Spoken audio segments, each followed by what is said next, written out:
What's up, crazies? Entrepreneurs. Who are they? What are they about? What's in their DNA? I think entrepreneur, I think go against the grain, swim upstream, defy the odds, take your life into your own hands. Well, I have just that guy. His name, Charles Dixon, Vex Comics. This guy is taking his comic book and he's making it into a feature film, and we have a private screening just for you. You don't want to miss this. Vex Comics Internal Fury. It's coming at you. It's crazy.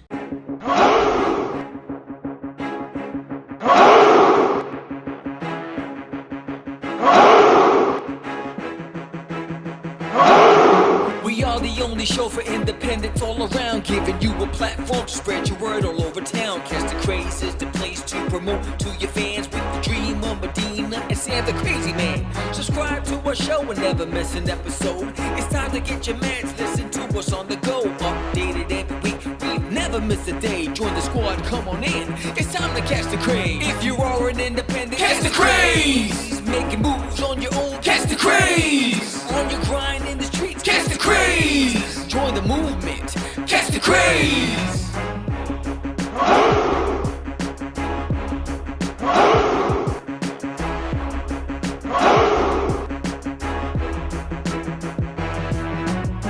Yeah, George, we did it again. Come on now. You know you want to do it. Catch the Craze.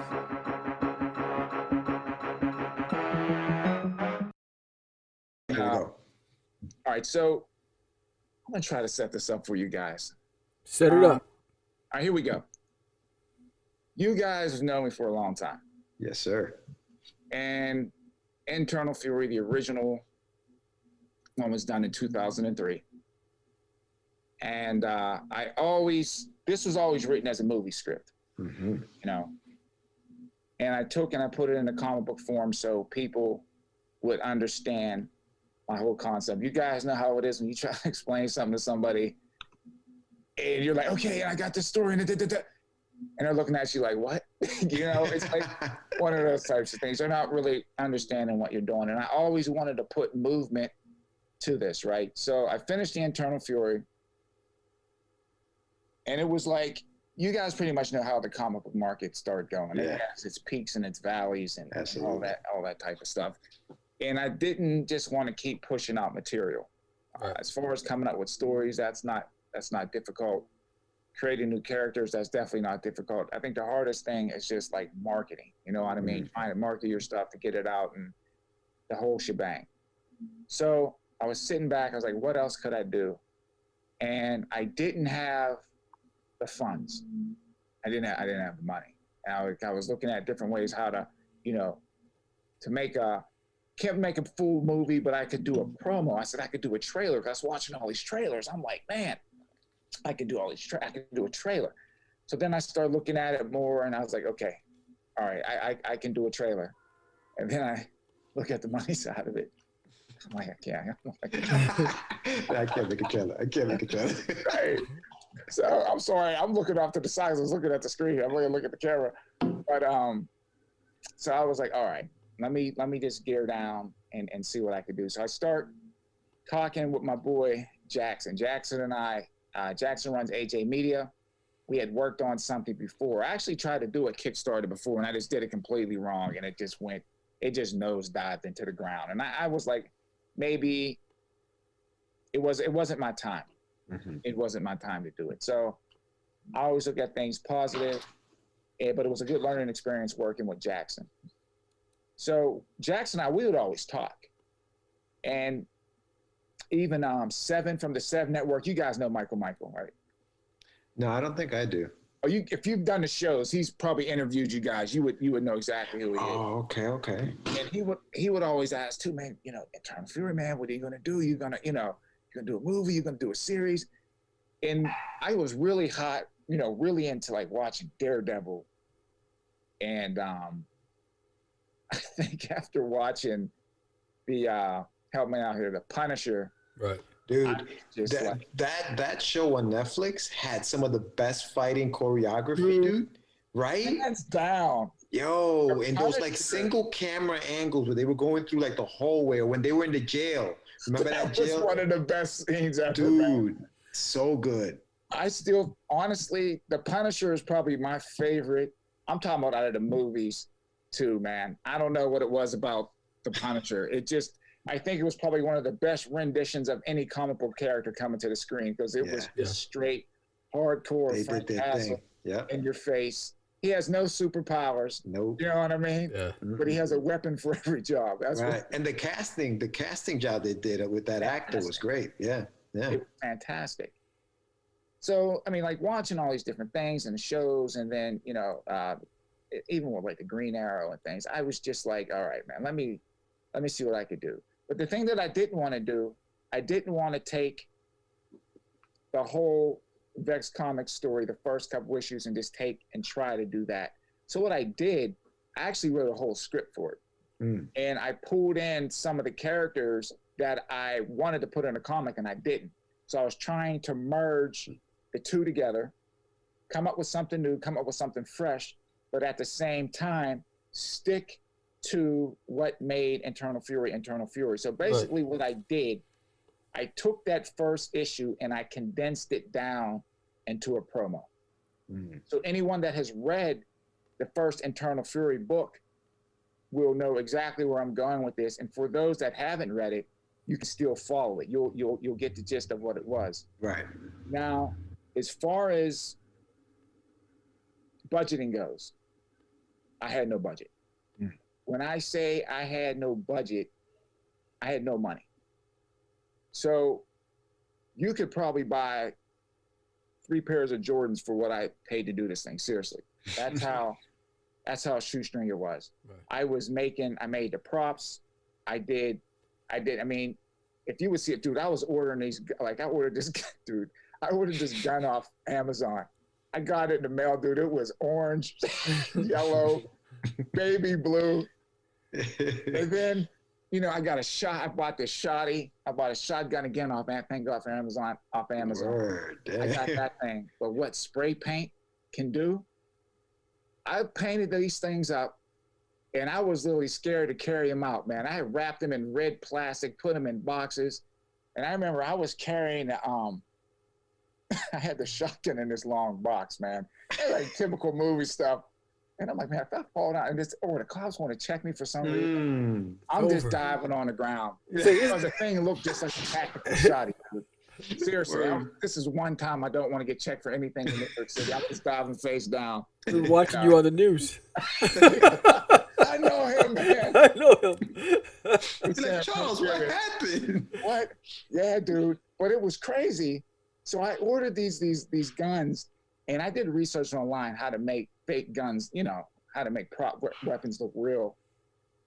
And I remember when Jackson, again, he runs AJ Media. He's the one that shot it. He looked at it. He was like, man, what the F, man? It's so for real. I'm like, yeah. And then I had this Desert Eagle, too. I think the dude who was using it, David Betts, I think he nicknamed it like Lucille. Big effing Desert Eagle. You guys will see that thing. And it just, I mean, it felt like the stuff came across really, really well. But now I am going to say this is not perfect, but I was happy because I set out to do it. It got finished. And I remember another thing was like what Quentin Tarantino said. He's like, you know, if you want to do a film, he's like, there's ways you can do it. Now I'm kind of paraphrasing here. He's like, you can go to school and you can learn film theory, or you can get you a camera and just start shooting. And I went with the latter. Right? We just start shooting. Like I said, Jackson's really, really good. I mean, I'm a trained actor. I mean, I can write. So we just combined all of our talents. 7 came in, and we made it happen. I asked some people, like you'll recognize some of the people in here, and it was really cool how everyone just pulled together, and we made it work. Nice. So what we'll do is we'll play it. Right. I'm gonna walk off as you guys watch it. You get butterflies. Yeah, man. And then you guys can ask me anything afterwards. You got it, absolutely. Buddy. You got it.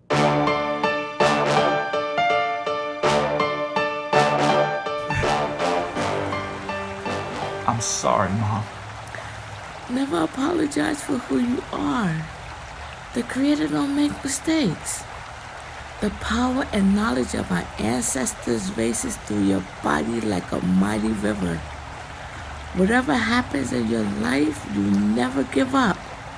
That internal fury burning inside you, that passion burning within you to succeed, never let it go. Do you understand me? Do I have your word? Promise me. I promise. Know who you are and be who you're supposed to be.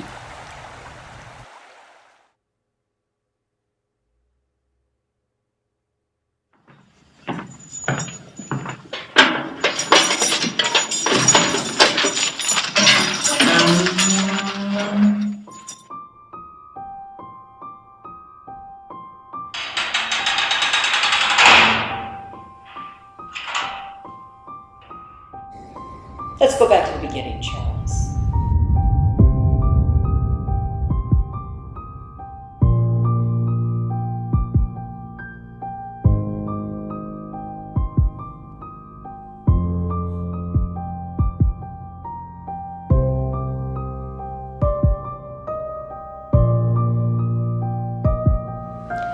You clean up well.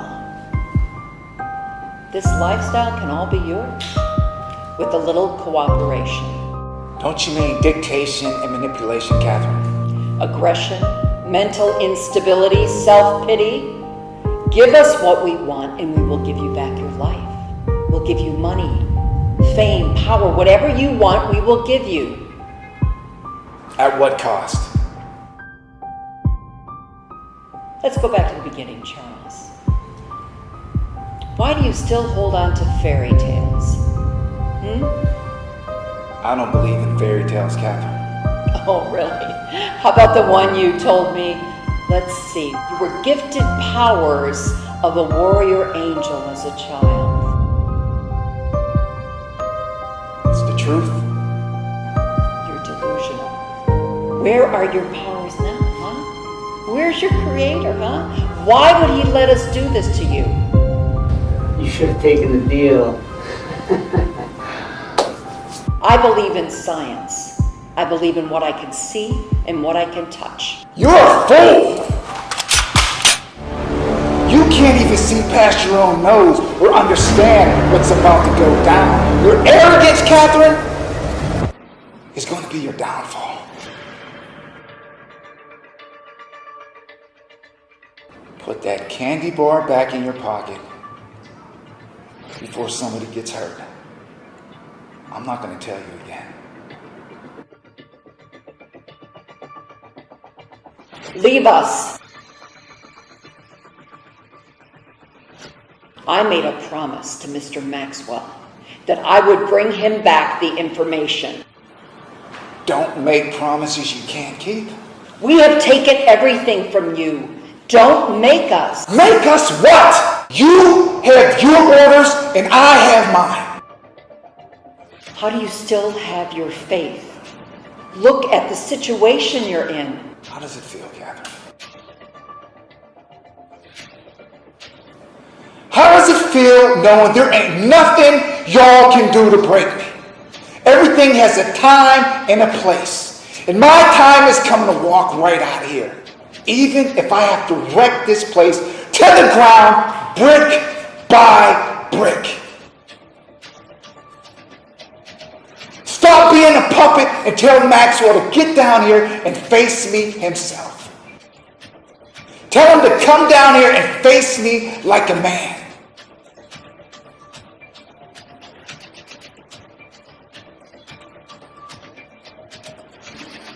What are you afraid of, Charles? There are people that I love on the wrong side of the law.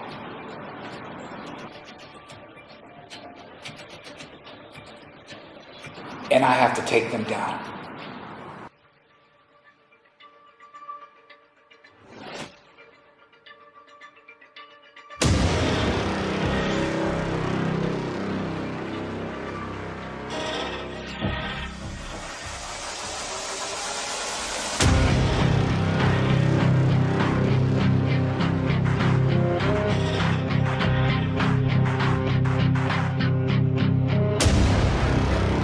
My name is Ex-Con. I'm a modern-day gladiator born to this earth for one sole purpose. To be a neutral force between good and evil. I will walk my own path and not the path that man tries to navigate for me. And any person that has the guts to stand in my way, let them suffer their ill fate.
Track Ex-Con down, and you bring his body back to me dead or alive. I'm not gonna have some maniac run around and destroy everything that I've built.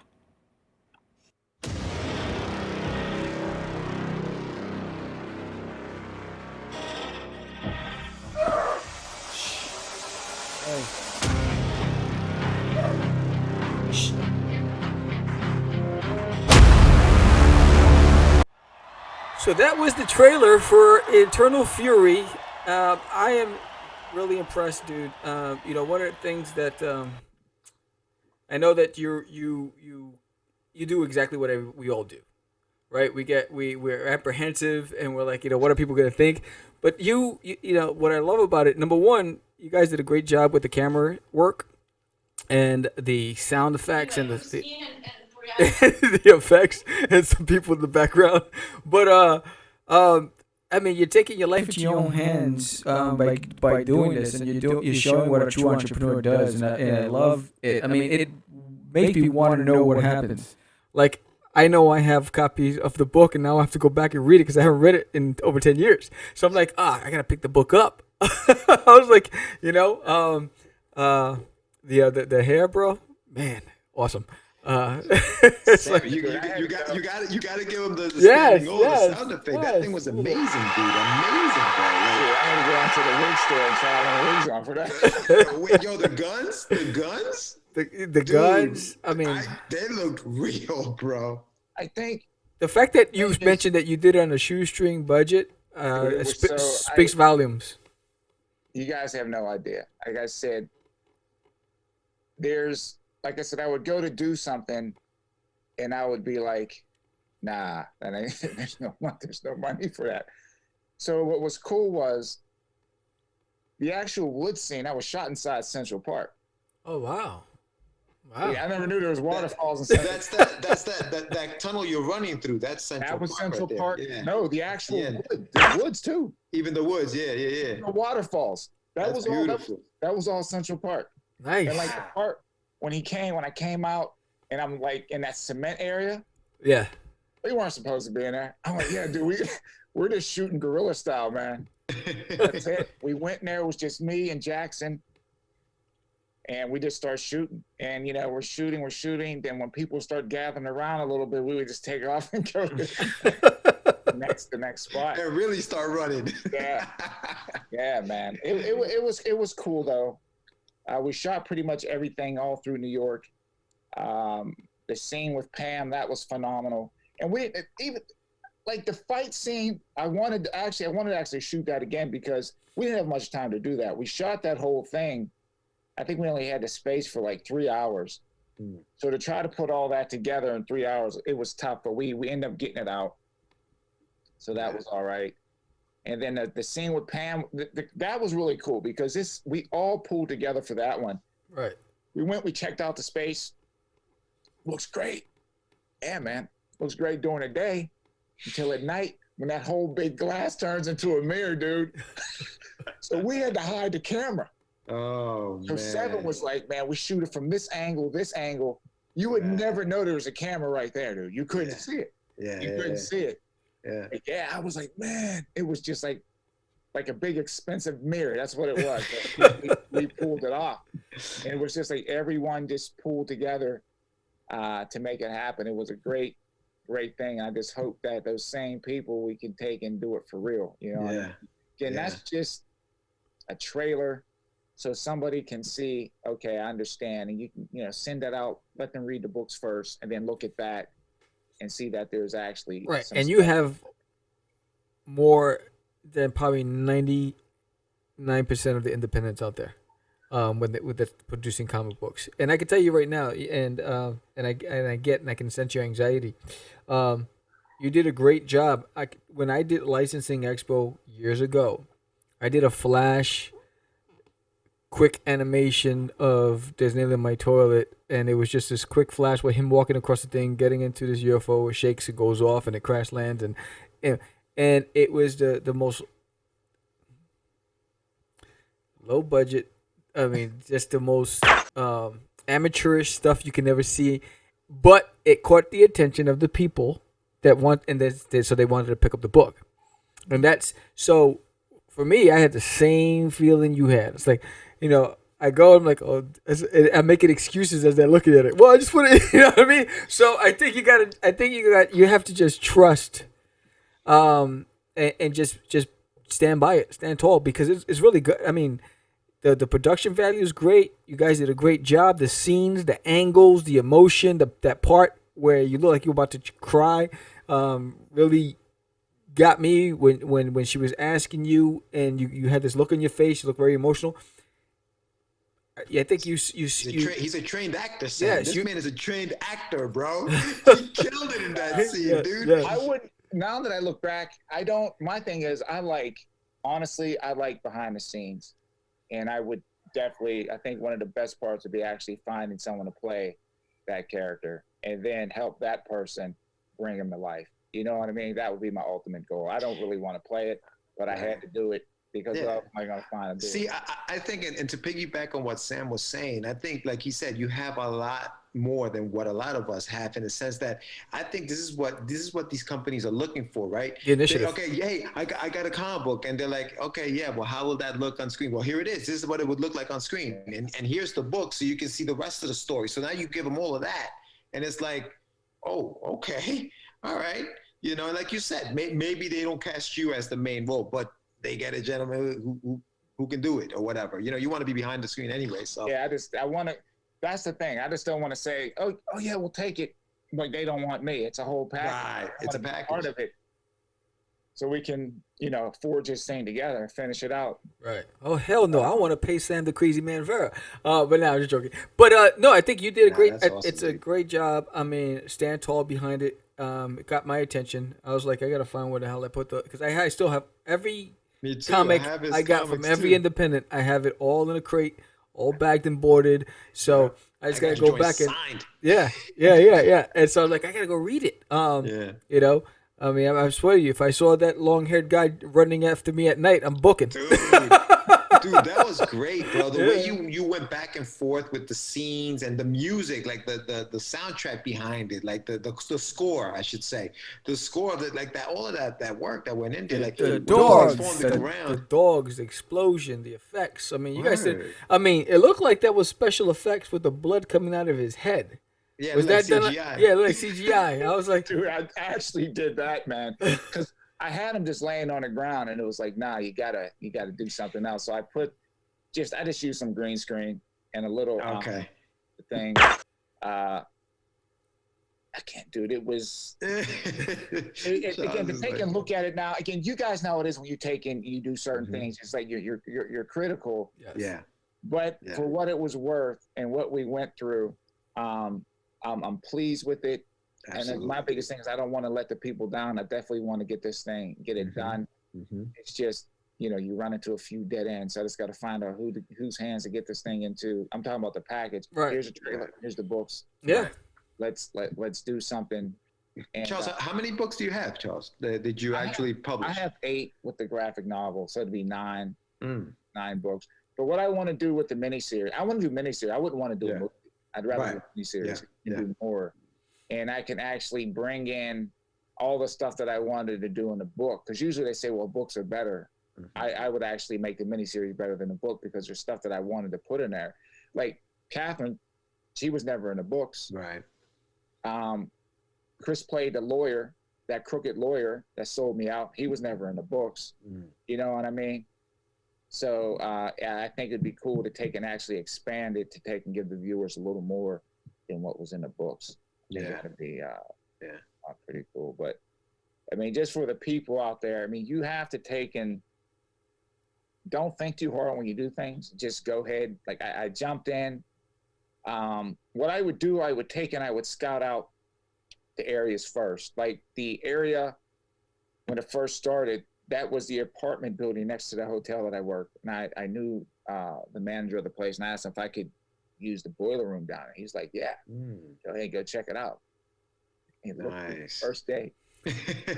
We went back. I knew it was going to be hot in there. The average temperature in there, I would say, was about 105 degrees. And we went to shoot, and a pipe had leaked. So the part where we were going to shoot was flooded, like, with about an inch of water, about that much of water in it. And we got as much water as we could. But if you notice, I was sitting on trash bags so my pants wouldn't get wet, right? Okay. Another movie secret. You saw the bars, right? Yeah. I built the bars in my buddy's workshop, and I was there for hours building that stuff. And I got to the last part, and the whole thing collapsed and broke. Oh my God. You would think the Hulk was in there, man. I was going, I can't believe this, man. So I said, all right, I did it all over. I stayed there late, got it done, but it was only half of what the size it was. I made a full door, bar door. Damn, dude. So what I was able to do, I went and I measured it, and I made half of it. So I was able to take it, jam half up against the wall. I measured it. So I was actually jammed in the wall, holding it up. I said, we're only shooting this high, dude. Yeah, but it worked. It worked. That's awesome. Yeah, dude, that's how we were cutting corners, man. I was like, yeah. And so then the part where I was sitting down, we just, boom, brought it down, jammed it up against the wall. And then we shot back and then shot in that way. So yeah, we cut some corners, man. Dude, when you drop the grenades and then it's supposed to blow you back, did you hurt yourself, bro? Like it looked like you really sold that. I didn't, dude. It didn't feel good, but I had to sell the shot.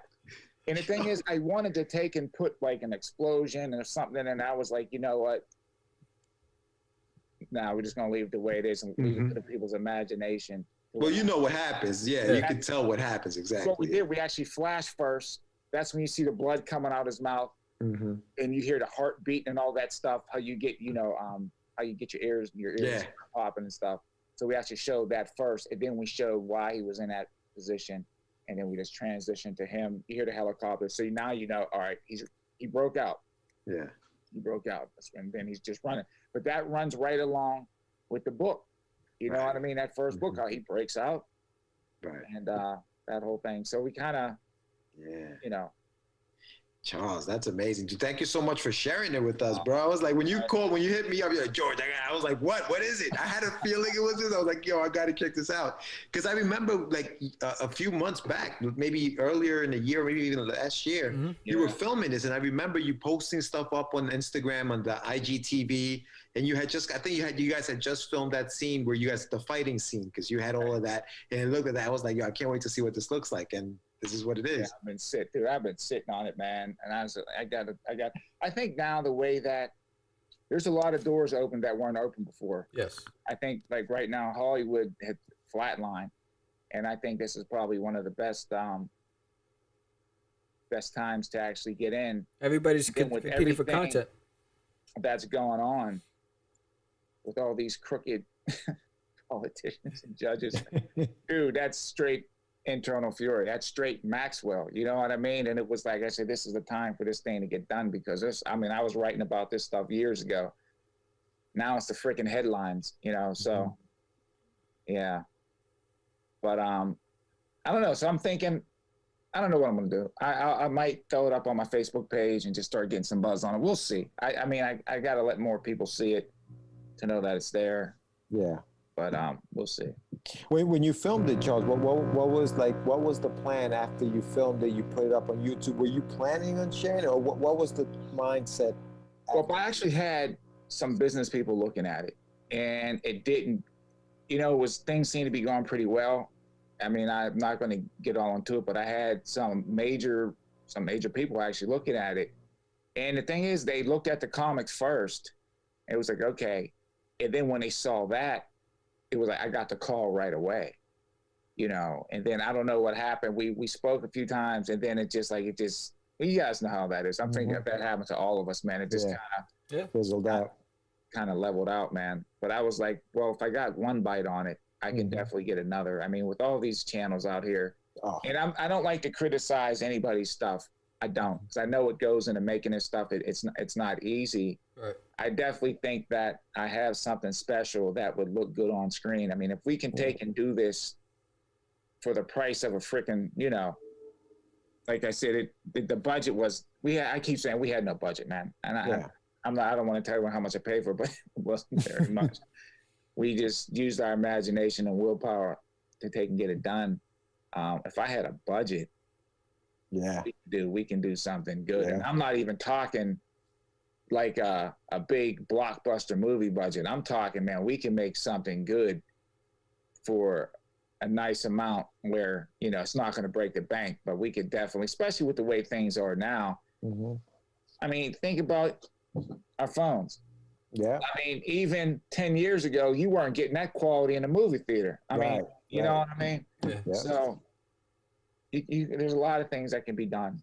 I just got to map out a few things and just make a couple connections, but I think everything's going to fall into place. So yeah, baby. Yeah, I think that's the right mindset. I think it's you have two finished products. You have the book, and now you have a trailer, and you're ahead of the game. Now it's just about pitching, you know, and getting the right audience. And and this is the best time to be able to pitch creator-owned content, because every network is looking for content because they're competing with each other. You know, everyone, you know, all these streaming services, they want their own content. So that is a great time, and it's also a great time because of your ethnicity. It's a great time now because you have a lot of opportunities that you wouldn't have had 2 years ago. Dude, we went. I'm telling you, I don't even like bringing that stuff up. It's the facts. Man, you got to call it what it is. You know it. I ran the gauntlet with that stuff, dude. I've been at shows where, you know, people aren't looking for black superheroes. I'm like, what? What are you talking about? You crazy? And they leave, and I'm just standing there like, did I just hear what they just said correctly? Yes. And I pushed on through all them years, man. Some of the stuff people would say to me, it's just like, you know what, man, just keep on going, just keep on going. Yes, And, and that's I think that's that the was, idea. I think one of the greatest things is when Luke Cage came out first, right? And it shut down the servers on Netflix. I was so happy. I was like, finally, they can see black superheroes sell. You know, That was another show that Netflix did their thing on. That was a good one. Yeah. Yeah. They had Black Thunder, Luke Cage. They had Black Lightning. Black Lightning. That's right, Lightning. I said Thunder. Good enough, man. That's his brother. I actually watched the first season of Black Lightning. But I think now is a great time, and it's just about being able to network with the right people to get your stuff out there. And the con is the fact that events are not around, and those networking events are not available. So you got to work twice as hard because you have to do some sort of virtual event to get to these people. So you got to find out. That might actually be easier. I was Yes. So so you got to be able to connect with people and do a pitch virtually.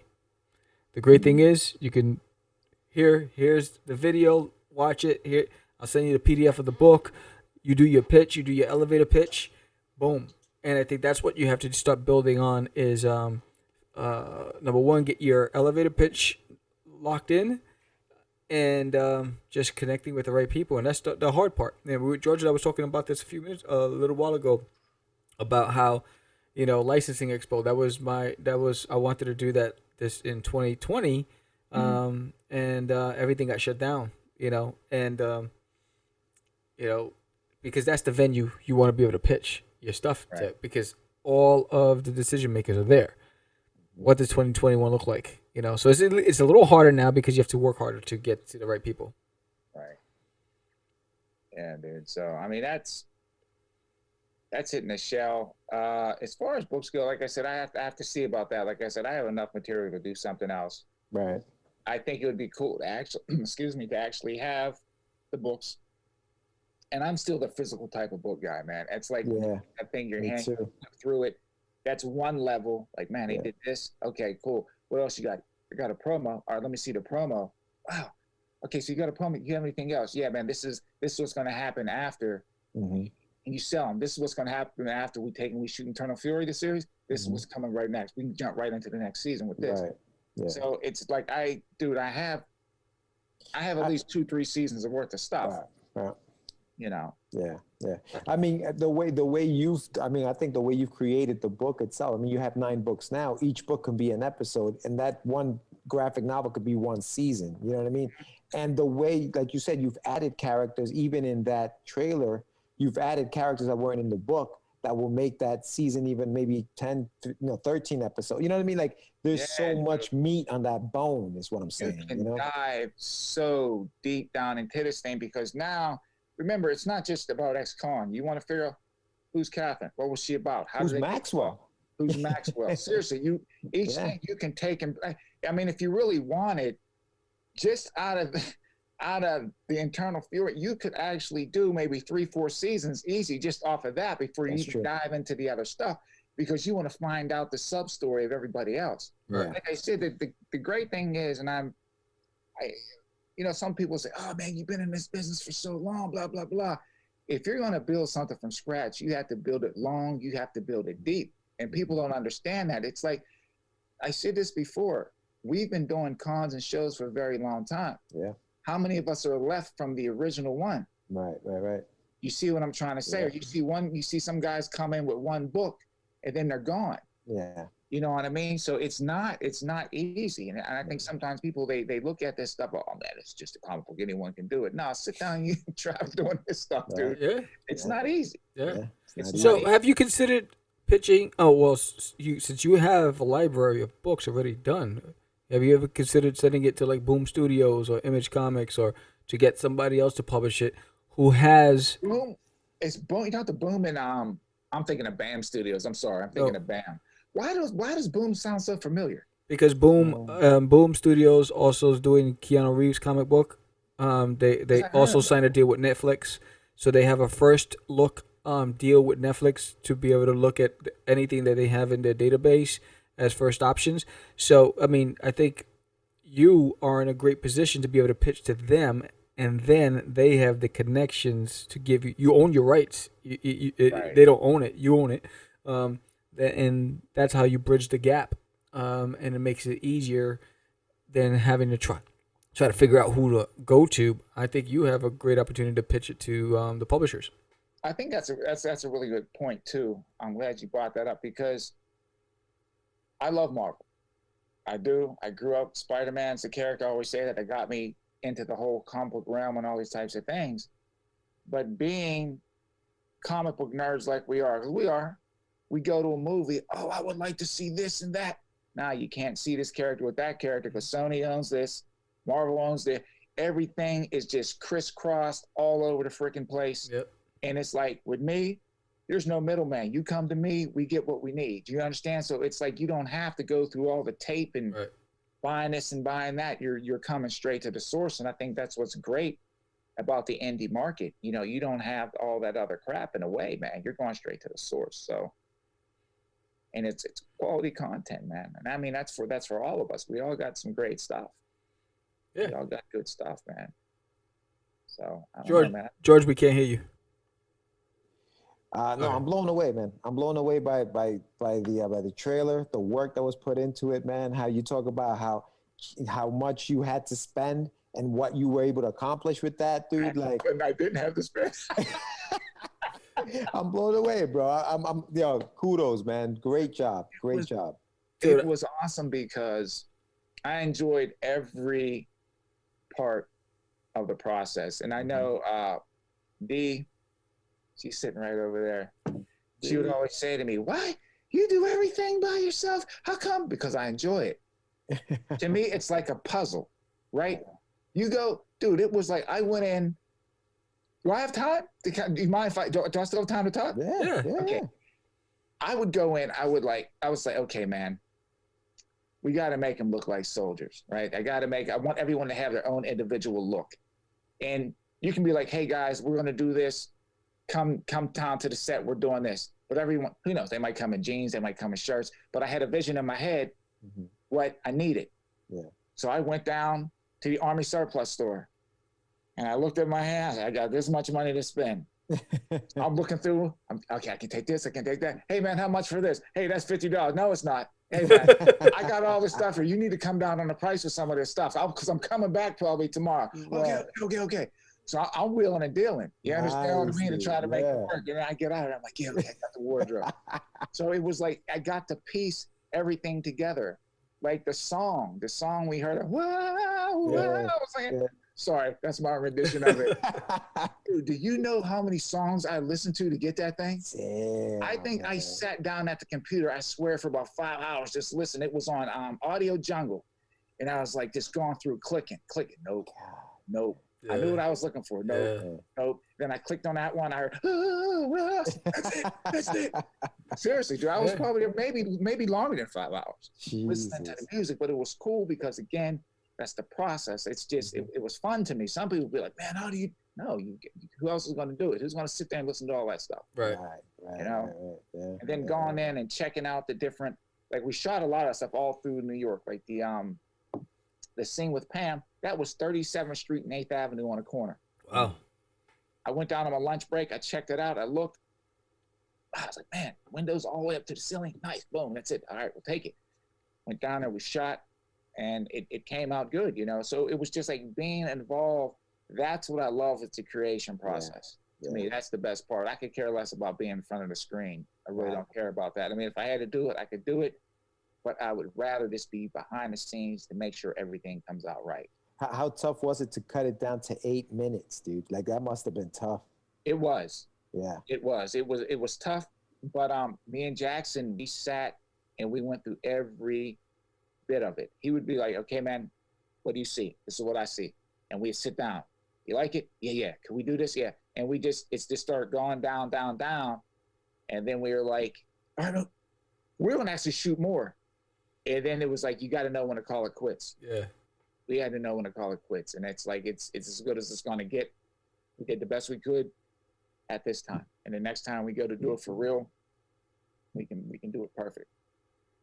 But I want those people to be in it. Everyone that was in that thing, I want them to be in it. I want everyone to play their role. I want everyone to play the role. And the greatest thing too, one of the greatest things was Pam. I got to work with Pam. Pam was the first one to give me my shot in theater. When no one else would work with me, she worked with me. And I ended up doing a lot of plays with Pam, a lot of plays. And I always said if I ever got a chance to do something, and I ran into her and I had fire hose of the mouth. I'm doing this thing, and I let her read the books, and she did it. She was like, I would be happy to, and she did it, man. And that made my day. I actually got to work with Pam. So like I said, I don't want to let any of these people down. Nice. I just want to move on to the next step, and I hope that, who knows, within the next 6 months or less, that we're actually shooting this thing for real. That would be prime real estate. That's even better that you gave yourself a timeline, because I think when you do that, then you're going to be committed to the legwork that you have to put in to make it happen between now and then, and that's the most critical part of it.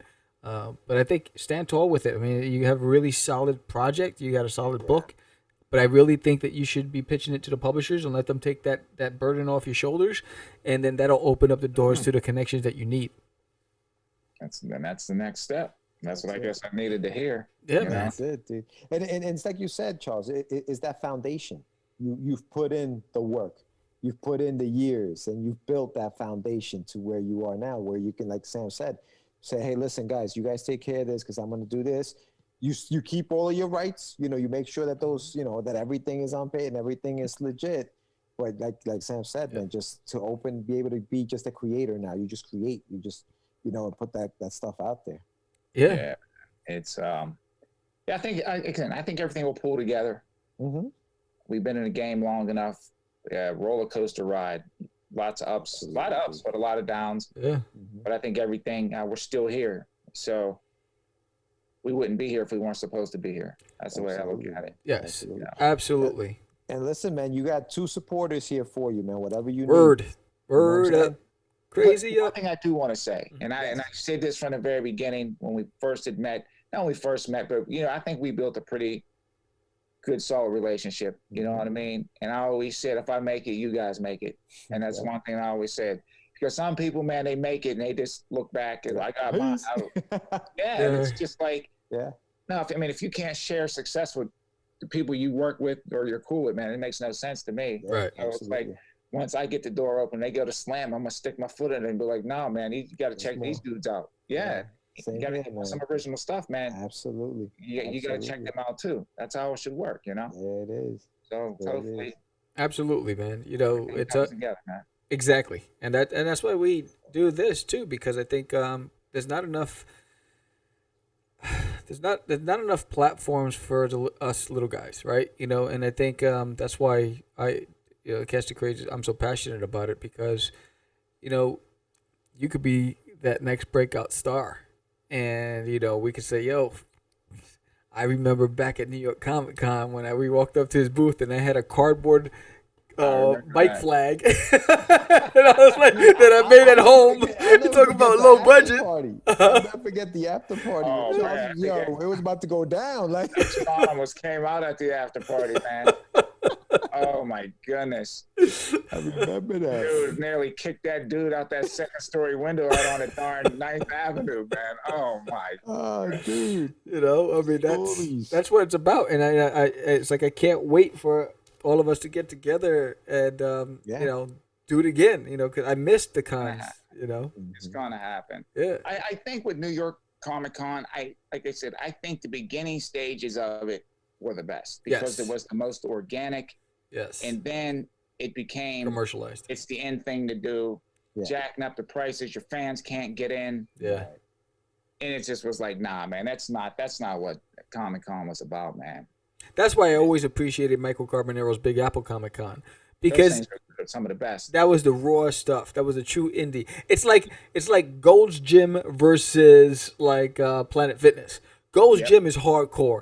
That's like the weights are grimy. The place is sweaty. Everyone smells like sweaty socks. It's just like hardcore. You know what I mean? That's Big Apple, I think. Where it's like the realness is happening and none of that fake stuff. Cons, man. Yeah. Those are the real cons. Hopefully when, everything sort of normalizes. Yeah. those will come back. But like I said, I think I'm done with the big stuff, and I'll stick with the smaller cons. It's just more intimate. You know what I mean?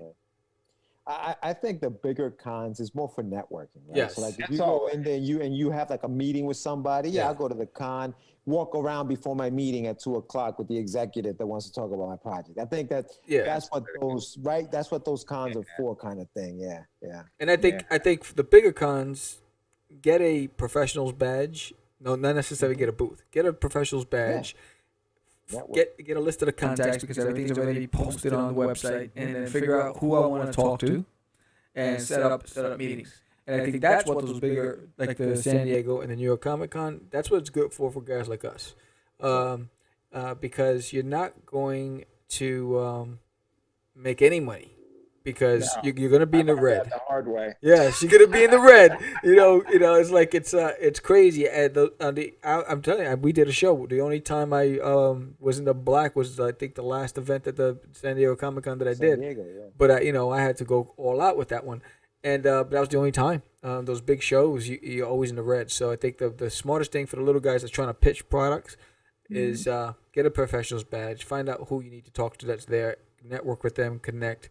Pitch your stuff, get it, deliver it to their hands, and save your money for the smaller cons where you have a better chance of making your money back. Yeah, it's true. That's good advice there, man. Yeah, the big cons are tough, man. It's just you got a constant hole in your pocket. Yeah, and then it ain't happening anymore. But so it's like, no, hell no, I need to eat. But no, I enjoyed this. I mean, I think it was great. I was trying to figure out from George to say, are we doing a private screening? What are we doing? I was like, let's just roll it and see what happens. Let's see what happens. This is great. Yeah, that's cool, man. So how can people reach you? So somebody who's an agent or somebody who is looking for new content to fund. How can they reach you? Reach me on Instagram, Vex Comics on Instagram, vexcomics.com. or Charles Dixon at vexcomics.com. You can reach me there on my actual email. So, and I'm back. So now I just have to get the game plan. Guess who's back? That's back it, again. baby. That's it. Charlie's back. Bro, we're gonna have you back on the show. You're gonna be like a regular on the show. It's over. That's it. So yeah, that was awesome, bro. Charles Dixon and Vex Eternal Fury. Again, we met Charles back at the New York. I think it was one of the first New York Comic Con, and I have the books. This was an impromptu private screening, so you guys are getting a first-hand look on something that he's put his heart and soul into, and you can see, doesn't have a big screen budget. Got a few buddies together and did a really great job at putting this together, and it's great to see the evolution. Absolutely. I remember when we had Charles on the show a few months, maybe last year. I think he was one of our first interviews when the show came back. Yeah. He talked about this what he was recording, what he was filming. Yeah. And I'm so glad that he let us kind of show it on the show, and it's motivation, bro. Like I think stuff like this, when you see the little guys, we call ourselves the little guys, the independents, the guys who don't have the fanfare. When one of us does something like this, I think it does something for all the others to say, yo, yes, I can do that too. You know what I mean? And I think that's what I got from watching that. It was just like, yo, man, that's inspiring. What he did is inspiring. It's motivating.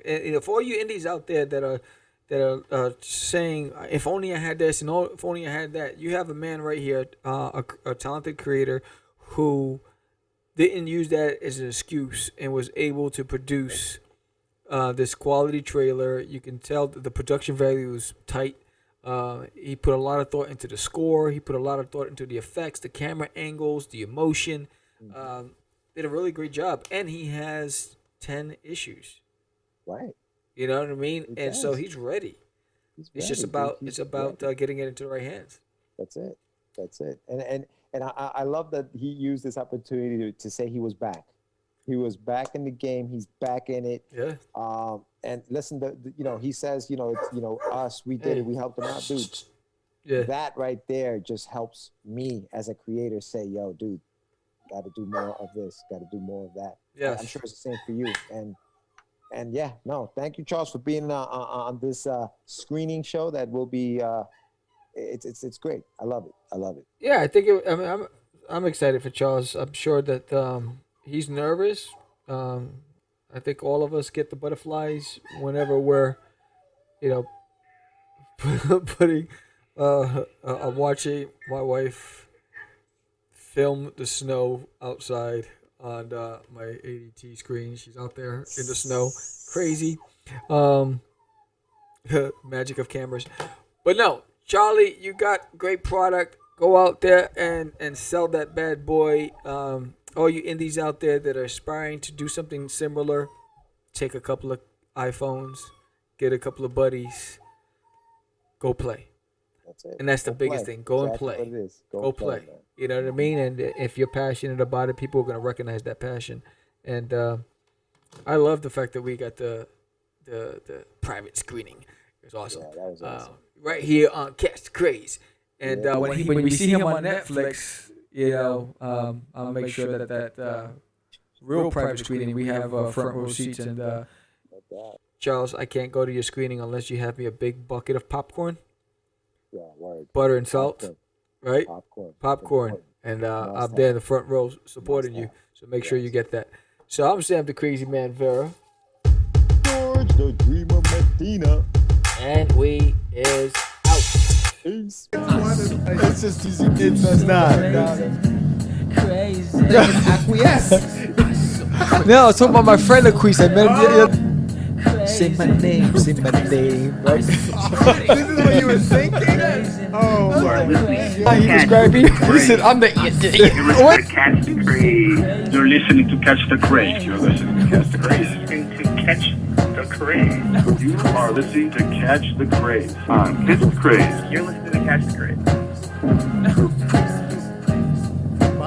Candy girl.